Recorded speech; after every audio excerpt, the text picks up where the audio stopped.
Okay, and we're going to get started here. Welcome to the 2024 Candidate Forum live from the Kodiak Island Borough Assembly Chambers.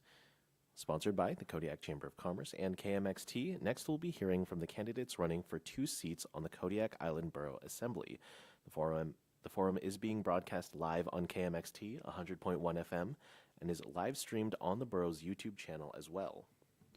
As with our previous forums, this one will be broken into 3 parts. Candidates will have 1 minute to give an opening statement. Then we'll move into questions, where each candidate will have 2 minutes to respond to each question. And then finally, there will be a 1-minute closing statement for each candidate. And as a reminder, candidates must stop speaking when the timer sounds, and we ask that all candidates maintain a civil, courteous demeanor throughout the forum. We will begin with candidates' opening statements. Starting by alphabetical order of last name, so Dave Johnson, you're up first, please. Thank you. My name is Dave Johnson, and I'm running for the Borough Assembly because more than anything else, I want Kodiak to be a community my children want to live in as adults. I fear the direction we are heading. Growing up in Seward, I watched a community allow tourism to become the dominant economic engine of the city. It brings with it inflated home prices, low paying, and seasonal jobs. This is not the future we should wish for our community. I'm running because I'm tired of watching teachers and first responders withdraw contracts to move here because they cannot find affordable housing. Our population is decreasing, and the Coast Guard presence in Kodiak is the lowest it's been in over 20 years. Yet our entry-level homes are pricing young families out of the community. Research shows the health of a rural community is best measured by the quality of the schools and healthcare available to its populace. I'm running because the Borough Assembly has a direct role in both. At the same time, public safety funding is up over 50%. State funding in the schools has increased less than 1% since 2017. Thank you. Thank you. Next, we have Sandra Kotelnikoff. Lester, sorry. Hello all, my name is Sandra Kotelnikoff Lester. I was born in Kodiak to Fred Kotelnikoff Sr. and Sophie Kotelnikoff Shepherd in 1955. I was raised on this island. I left Kodiak for 25 years and returned in 2000. Currently I work for and I am 50% owner-operator of Lester Brothers Incorporated, a local vending company. My interests include sports fishing, salmon fishing, halibut, gardening, and reading. One of my greatest passions is helping people of Kodiak on a personal level. My only hobby is creating art through carving, painting, beading, and drawing.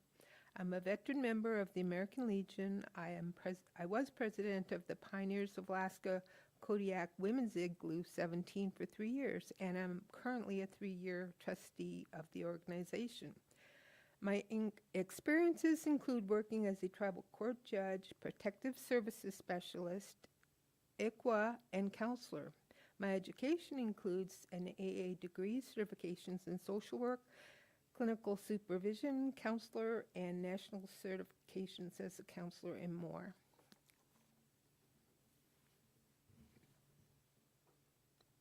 Thank you. And next we have Scott Smiley. Your opening statement, please. My name is Scott Smiley. I'm a retired university professor.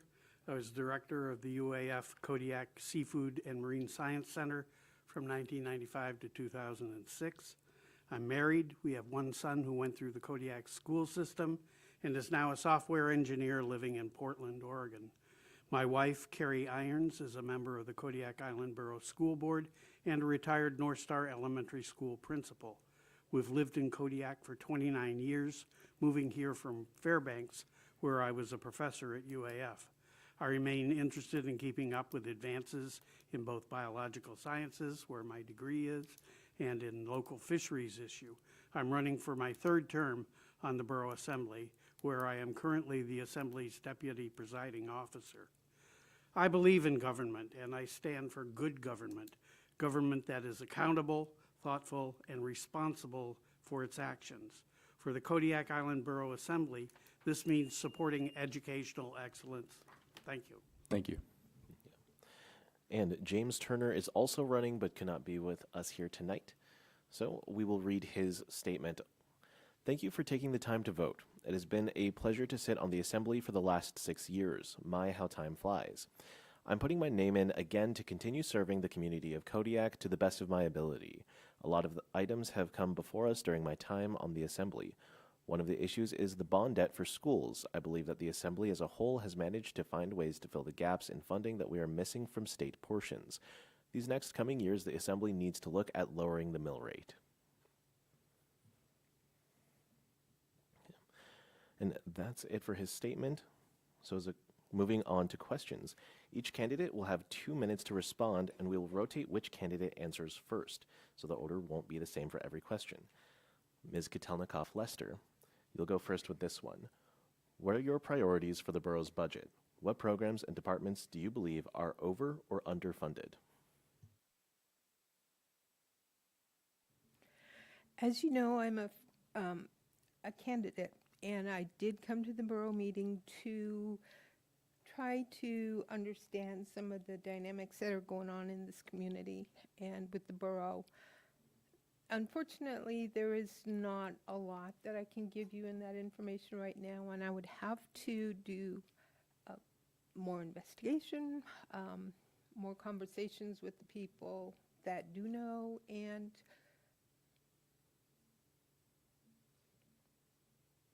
I would need time to develop correctly an answer to this question.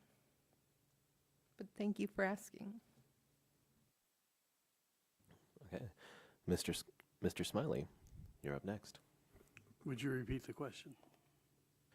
What are your priorities for the borough's budget? What programs and departments do you believe are over or underfunded? I believe since the actions of the state in cutting revenue sharing and not funding fully increases to the basic student allocation, the BSA, we've had to go deep into our pockets as a borough to support the school district. We also had to cover promised costs on the new high school when the state said it would pay for 75% of that, and we ended up having to pay a chunk of that when they refused. I don't think that we have any programs that are overfunded. I think we have a bunch of programs that are underfunded. I think that amongst the most important ones to deal with is maintenance and repair. We have a number of buildings that, school buildings that we own and are responsible for. Although routine maintenance is under the school district's budget, major maintenance is something that the borough has to deal with. And we have sometimes cheated the funding for maintenance and used it for other things, such as paying off the debt for the high school is one of them. In addition to that, I think we've been cutting budgets since Ronald Reagan, really, and that's at all levels of government. I think we're way deep into the bone on those cuts, and we need to think of other alternatives at this point. Thank you. Thank you. And Mr. Johnson, your response. Thank you. I think it's interesting to give a binary choice between over and underfunded. I think it goes so much deeper than that. I think Mr. Smiley's probably accurate in saying, you know, in general, the entire budget is probably underfunded to some extent. We've tried to do as much or more with less across all of government on the island here for a really long time. I think one of the advantages I would bring to the assembly is the fact that I do work for the city. And so I have a really, I think, good understanding of what it's like to be an employee in the municipal government. And that comes with a lot of questions from the elected officials. And it comes with a lot of sometimes inaccurate perceptions from those officials and within the public on how funds are spent, where they come from, and how seriously folks in those positions take their jobs in being good stewards of the taxpaying dollar. One thing that I think I would bring to the assembly is that I have a very strong tendency to look at things from different perspectives, from kind of unique ideas, and instead of looking at what do we need to cut or how can we grow the budget, taking what I've called in a previous career root cause analysis, which is, to really boil down to the fundamental aspects of what the job is. What is it we have to do? What are we doing? Or is there a gap, or is there an excess? And when you do that type of analysis, I think it'll show that, while we might not be overfunding anything, there might be opportunities where we could see better scale by partnering with the city or partnering with the school district to provide one service from the government instead of multiple governments trying to provide similar services. Thank you. This next question will go to Mr. Smiley first. The state has not prioritized many of the Kodiak Island Borough's capital improvement projects in recent years. Which projects do you think need funding the most, and why?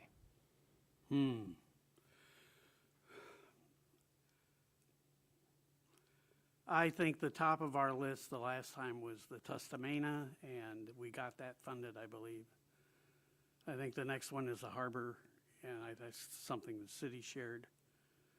I think there are a number of things that have to be done with the hospital. Part of a big portion of the older parts of the hospital are not really built to earthquake standards. Those have to be fixed. That's going to take a bunch of money. I'm not sure about some of the other issues. I think that the villages have a whole bunch of issues that need to be funded. I don't think, and some of those end up on the CIP list, but not enough of them do. I was in a previous iteration of the Borough Assembly, I was assigned to be the assembly person who dealt with Larson Bay, and the number of problems there were, some of them were really big deals. The amount of water they were losing through their system from leaks was just unbelievable, 40% or something. There are a lot of problems in the villages that need money to fix. Villages have other alternatives that we don't have as a borough in terms of grant funding, but still, they should be on our CIP lists, all of those things. So I think that we just have to lobby harder to do it. And it's not just Juneau, we have to do it in Washington, D.C. as well. Thank you. Mr. Johnson, you're up next. Thank you. I think, the piece of the question there that's interesting to address is, how well those projects have competed. And you're accurate. Some of those projects haven't competed well. But is that a function of the projects not being worthy, or is that perhaps the function of a vindictive governor who doesn't support the efforts of our elected officials at the state level, who've tried very hard to improve the quality of education through increased funding? And I think the governor has shown a willingness to punish areas for the actions of their elected officials. So I don't personally think it's a function of bad projects or unworthy projects. I think Mr. Smiley hit the nail on the head. My Coast Guard career brought me all over the state in helicopters and small communities up and down the Aleutians, all the way up north. And we need to rebuild St. Herman Harbor urgently. I guess I'm fortunate in being the harbor master, so I have a firsthand view of that every day. But he's correct. That's not necessarily a borough issue, but if we lose that harbor, I've been to Cold Bay, and that's what a fishing community without a harbor looks like, and I certainly don't want to see that for ours. So the borough continuing to support efforts to fund the reconstruction of St. Herman Harbor, I think is critical. I think, our community is changing rapidly with the fisheries changing and leveraging ourselves to be a long-term gateway to the Arctic by aggressively lobbying our federal delegation for waterfront improvements to potentially someday host the newly constructed icebreakers and a dry dock that would be capable of lifting ferries and those icebreakers and Coast Guard vessels. When we talk about year-round, good-paying jobs for our community, I think that's where we should be looking. Thank you. And Ms. Kotelnikoff Lester, your turn. Would you repeat the question, please? Yes, of course. The state has not prioritized many of the Kodiak Island Borough's capital improvement projects in recent years. Which projects do you think need funding the most and why? Well, I think a function of the borough is to reach out to all the communities to make sure that their capital improvement projects have a priority and that the borough seeks to meet those priorities as listed by that very community and not by what the borough wants. It would be important for the entire island to keep the marine highway system operating. And as just stated earlier, the harbor is one of the most important parts of our community. Thank you. And Mr. Johnson, you'll be going up first for this next one. There's a shortage of housing in Kodiak. Residents have brought up concerns about a lack of available land, property assessments, and therefore taxes going up. And specific borough laws are restrictive for home builders and buyers. What should the Borough Assembly do to help alleviate the housing crisis? Thank you. I would say that's probably the question I'm most looking forward to addressing tonight. As I said in my opening statement, I've watched the district lose at least half a dozen teachers that have agreed to come here and then had to turn around and resign those contracts because they could not find a place to live. Anybody who says that the housing crunch in Kodiak isn't real, I would say is probably not well connected to reality. As I said, the Coast Guard's population is the lowest it's been here in over 20 years. We know our overall population is decreasing as well, yet we've got this massive increase of entry-level, especially housing prices. Now, some of that can obviously be attributed to inflation, but those houses are selling for incredibly high numbers, and that's what drives the assessments. So we can't affect, the assessments have to be reflective of reality. So what's changed? Well, when I moved here the first time in 2012, the short-term rental market was pretty much non-existent. Last time I checked, there were 166 short-term rentals on the road system. I don't believe opening up land to sell immediately is going to be the end-all be-all, because if it gets snatched up by more short-term rentals, that will continue to depress the market for hotel beds in our community. So I think the borough, being responsible for zoning, and needs to really take the lead on addressing the impact short-term rentals are having on our community. Thank you. Ms. Kotelnikoff-Lester, same question.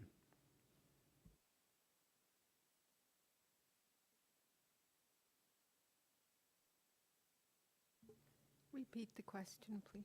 Yes.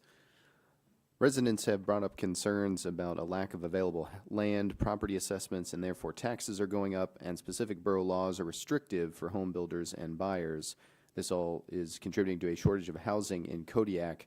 What should the Borough Assembly do to help alleviate the housing crisis? In my opinion, I think we need to take a look at the land use policy. We need to review those policies and codes and then revise them as necessary so that there is additional opportunity for either investors or home builders to come in and build long-term homes and short-term rentals. I don't really know of anything else that the borough could do at this time other than sell land, and I don't think that's a great idea. Thank you. And Mr. Smiley, you're up next. Kodiak Housing Authority commissioned a report by the McKinley Research Foundation on housing in Kodiak and came up with a bunch of information that was really crucial. One of the issues was land, one of the issues was the cost of construction, and the other was, I forgot the third one. I think there are huge problems in the United States of America about housing prices right now. Part of that is caused by having corporations buy houses that are already built, build up the cost of that house by outbuilding competing bidders. Zillow, for instance, recently, a house was for sale, I think in North Carolina. The owner was asking for $239,000. The Zillow bid it up to $430,000, and a month later tried to sell it for $530,000.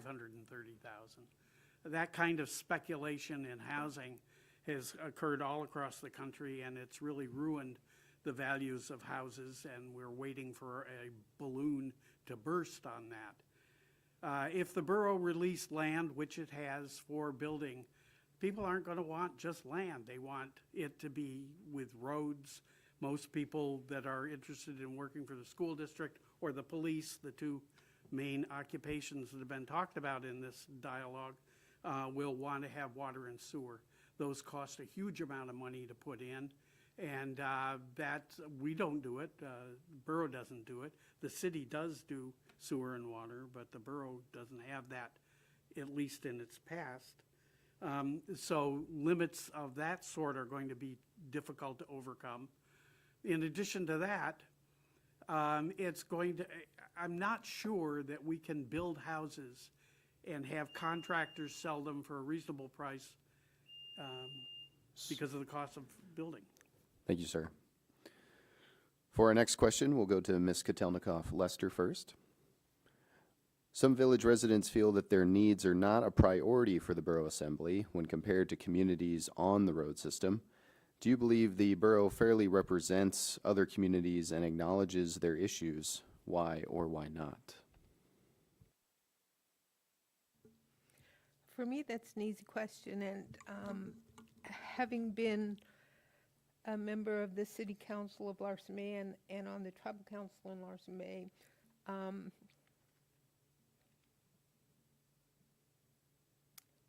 I don't believe that any of the communities outside the road system get adequate representation from the borough. Their capital improvement projects, the issues that they face, they rely on the borough to assist them with everything, with infrastructure, with finances, with the knowledge. They're still in the baby stages of growth, and so that hasn't changed in my time on this island. So I don't believe that they get the recognition that they need, and that is something that I would like to work on. Thank you. In the borough. Mr. Smiley, you're up next. We hear a lot from the villages in terms of some of their needs. The Planning and Zoning Commission handles the CIP list at first and takes into account requests from the villages. I don't believe I know of an instance where the borough has sent funding directly to a village. That's not the way it works, I don't think. And I know that we own the schools in the villages that have schools. We gave the school in Larson Bay to the city of Larson Bay so they could use it when the population of students dropped below 10 and the school district no longer handled that school district.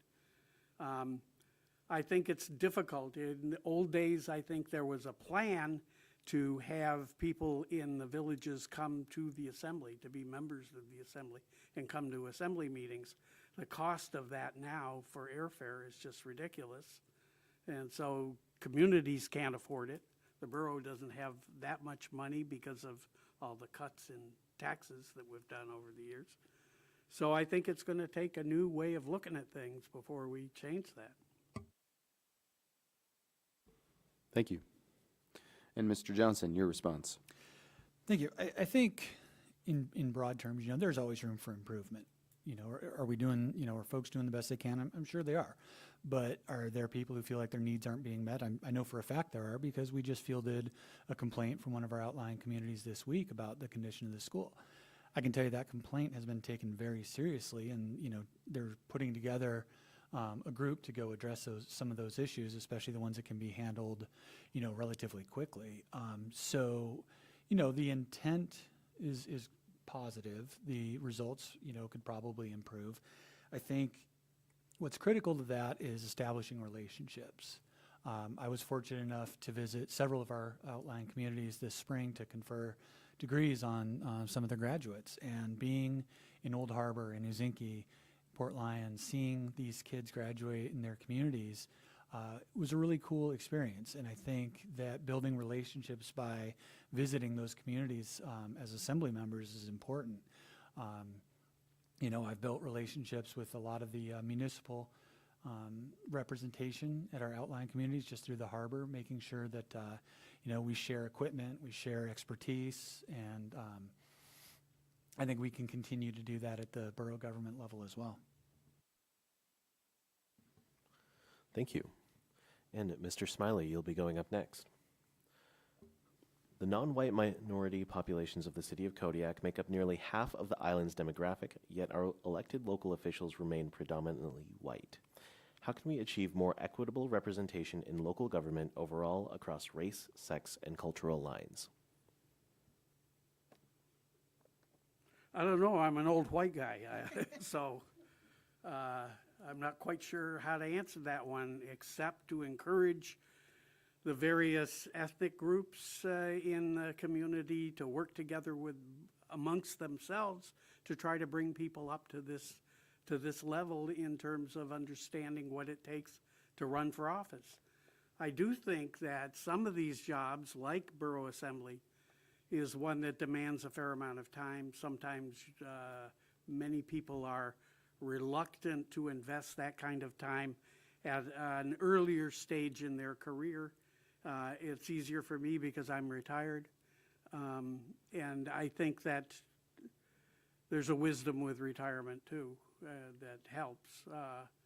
So maybe that's one way to approach it, to have retired people in the various communities in Kodiak. I do know that the diversity of the population in Kodiak is fun. And when you go to the grocery store, you're not limited to white bread. There's all kinds of stuff in there, peanut sauce and chili peppers and all kinds of good stuff. And I think the diversity in Kodiak makes for a healthier community. Thank you. And Ms. Kotelnikoff-Lester, you'll be going second. Well, in regards to having people step up and become part of their community by being involved in their civic responsibility, I think that's something that realistically comes from the family and from the community. This has been an issue with the Native population forever, and I don't see it changing quickly. I think I'm one of the very few female natives to ever attempt this. It's not comfortable. It's a different culture. I think people feel that it's out of their league, or something that is just not really talked about as a possibility that it could happen if you try. But I hope that the communities will encourage their youth to become involved in young civic responsibilities, and maybe come up here to the borough and be involved in the meetings, and learn from a young age to become a borough member or a city council member or a senator or a representative or the president of the United States, but it starts from the home. So we need to have our people encourage our children. Thank you. And Mr. Johnson, your turn. Thank you. Well, I think, the question, if I recall, is, how do we increase representation, participation amongst different, I believe you said race, sex, and cultural lines, correct? You didn't mention age. And to me, that's one of the main reasons I'm running. For the last year, I was the only member of the school board with a child still in schools. That was brought up in the school board discussion tonight as well. Mr. Smiley accurately noted that, participation in these bodies is very time consuming, and it is hard for working age families to participate. But I think the concerns of our working age families are not always accurately captured by our elected bodies, because some of them are very far removed from those concerns themselves. I would be interested in knowing how many of our elected officials know that there's no community-wide after-school childcare being offered this year in the community.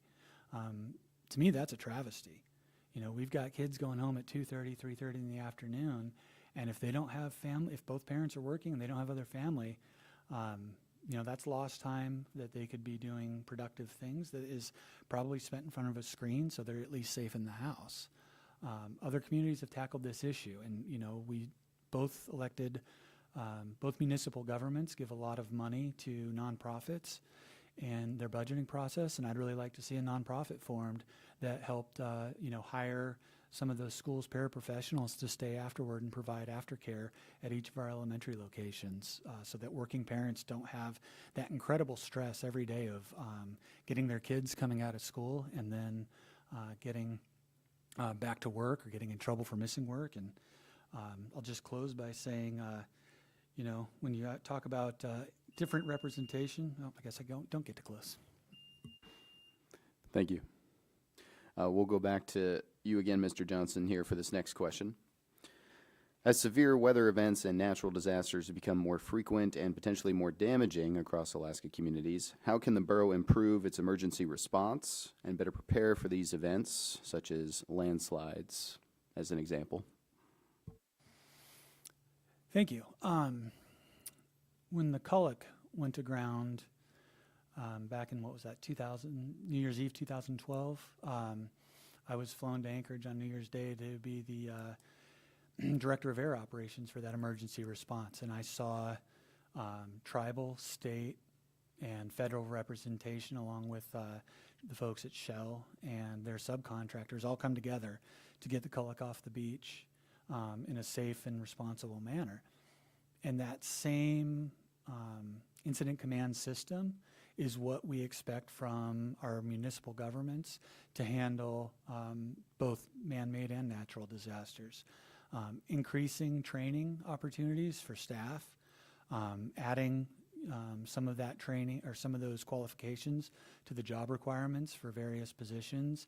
And then, as I alluded to earlier, working closer with the city and the Coast Guard fire departments to make sure that we've got a good command in place for when those events inevitably occur will help in the response. And then training. The Coast Guard's got tsunami drills going on, I believe, next week.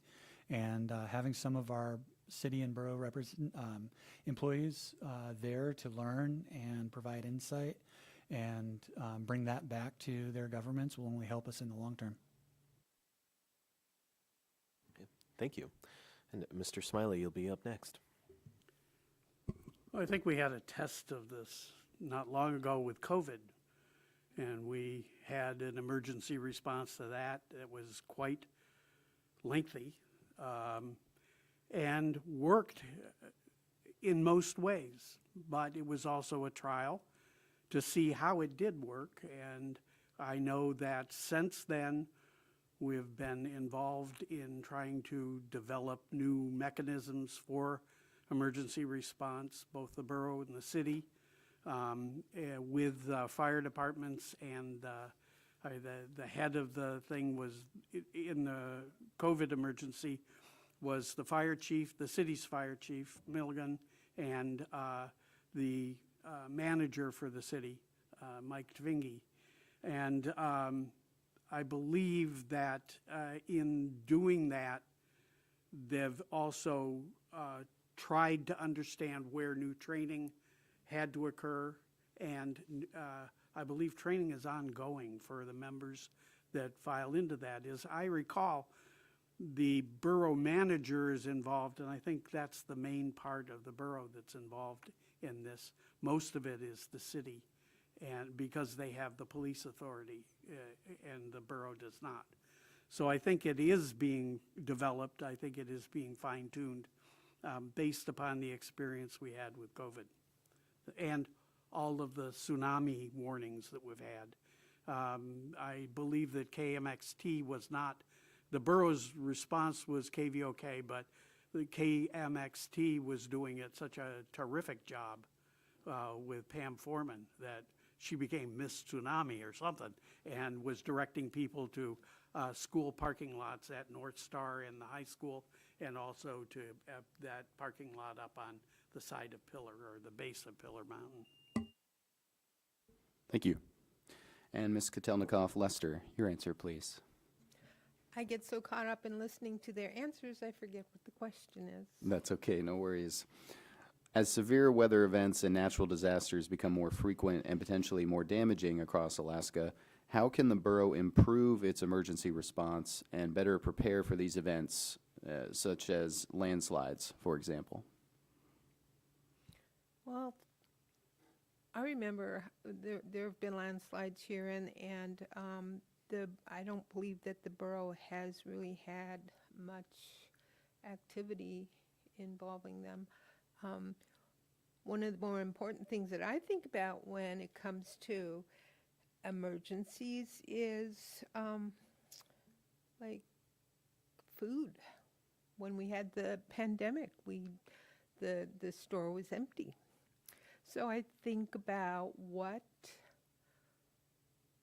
can we do to encourage our local food growers and our meat processors, so that we can encourage them in times of need to help provide for all the people of the community.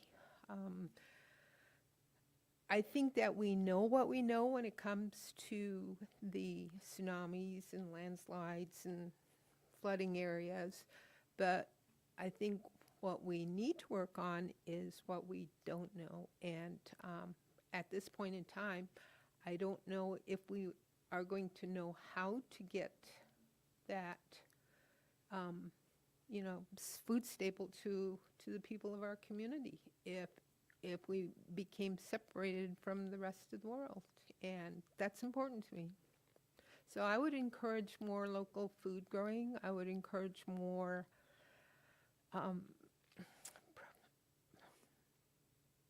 poultry products and meat products here on a local level.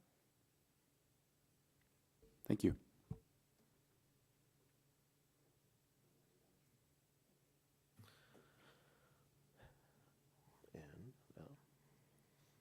And our last question, we're going to start with Mr. Smiley.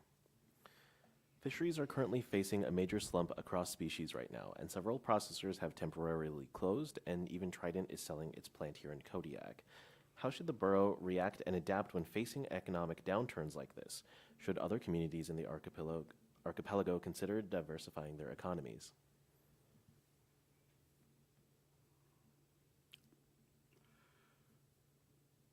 I'm not sure what the cause of the downturn in harvesting, what the cause of that has been. It's multiple different species.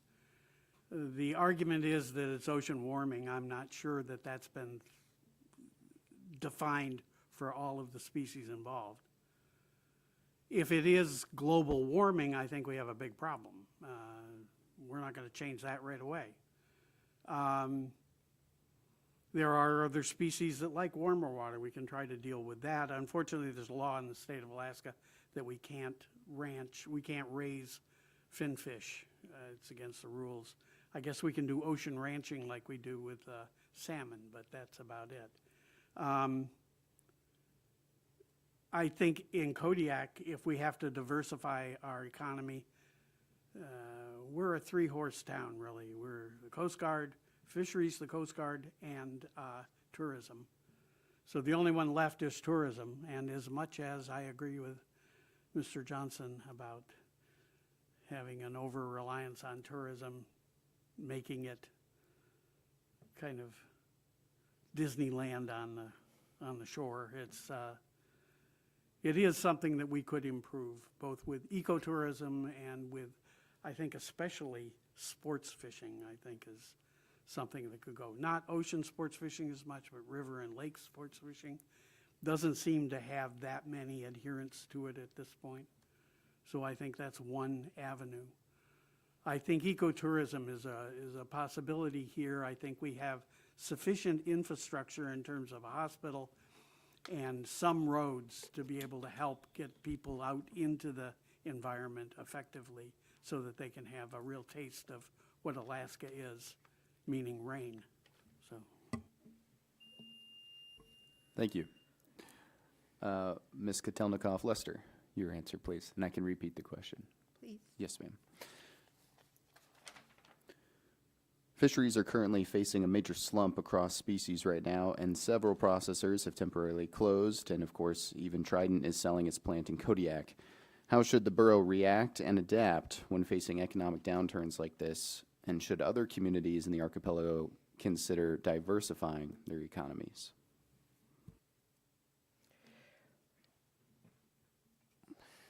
Well, I don't know that it's the borough's responsibility to diversify anything. I think it's the people of the community who need to realize that, hey, this is not working in our community anymore. The fishermen are going away. The canneries are going away. So what are we as a community going to do to keep us going? What can the borough do? I would have to do more research to answer that question. But as far as the other communities, they would also be in the same boat. They need to take a look at what's going on in their community and rely on the mechanisms that they have in place and either try and enhance them or change them up so that they're encouraging some kind of growth or some kind of economic growth.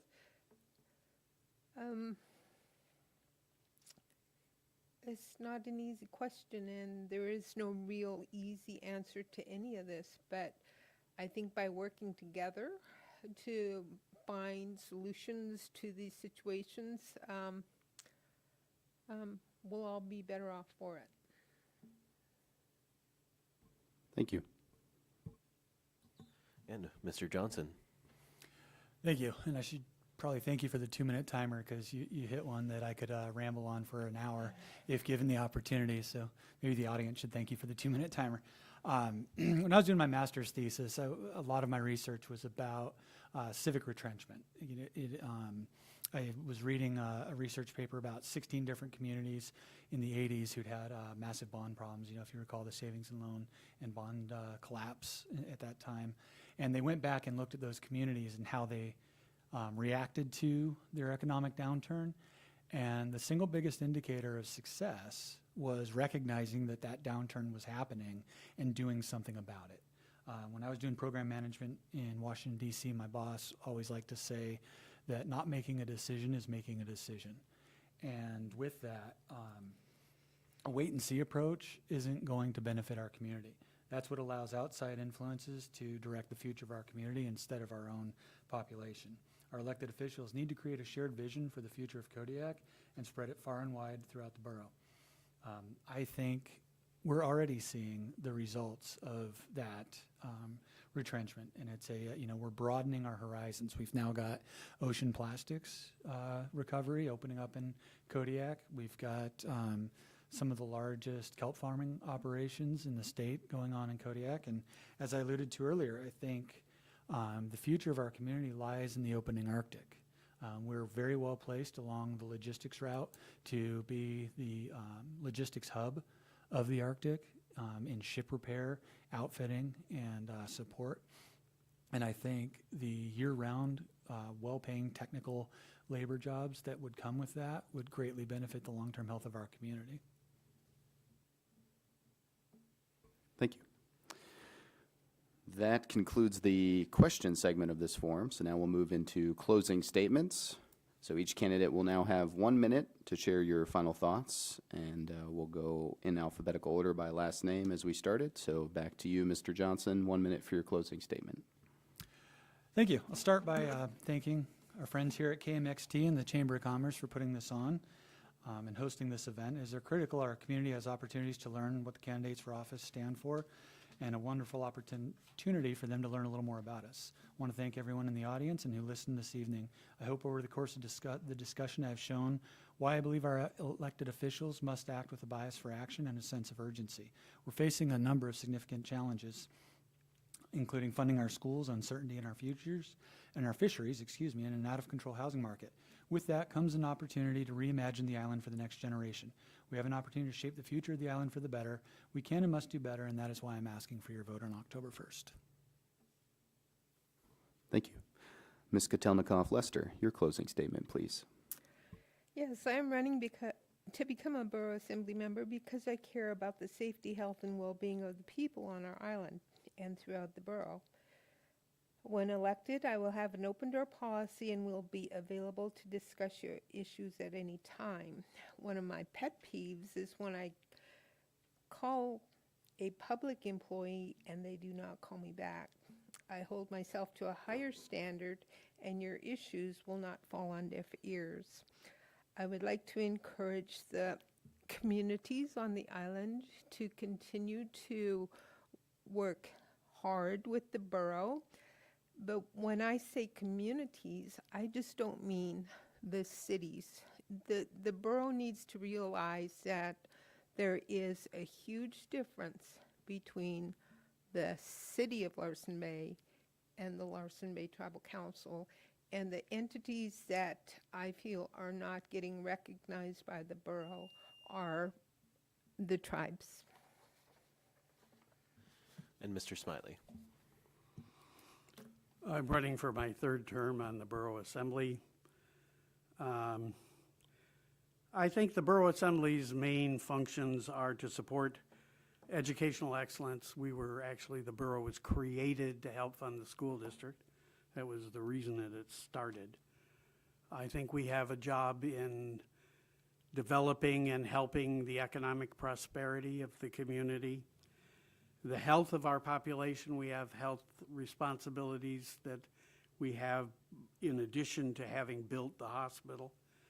And we also fund our local nonprofits, and those local nonprofits really enrich the lives of people in Kodiak.